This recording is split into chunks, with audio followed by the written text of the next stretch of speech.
দেখো আমরাও বড় ভাই আনতে লগে চলাফেরা করছি, তারা কোনো সময় আমরার সামনে বইয়া সিগারেট খাইছে না, কোনো সময় আমরার সামনে একটা মেরে লইয়া হাট্টা মস্কারা করছে না। কারণ কি তার লাগে?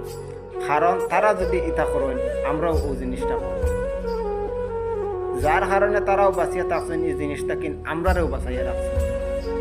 আল্লাহ তারারে নেক হায়াত দান করুক, আমি সব সময় তারা লাগে দোয়া করি। কিন্তু কষ্ট লাগে বর্তমান করে এই অবস্থা দেখে হাতে পাড়াফতির বেশির ভাইয়াইন বাদ দিলাম, আপন বড় ভাইয়ে ছোট ভাইরে কইব দোকান থেকে যা সিগারেট একটু লইয়া আই দিদা, দো ভাইয়া একলগে বইয়া খাই। পাড়ার যদি কোনো ফ্যামিলির একটা মেয়ে থাকে, বড় ভাইয়ে ছোট ভাইরে কইব যা নাম্বার লইয়া আমি এক মাস মাতমু, বাদর মাস থেকে তুলব। আস্তাগফিরুল্লাহ।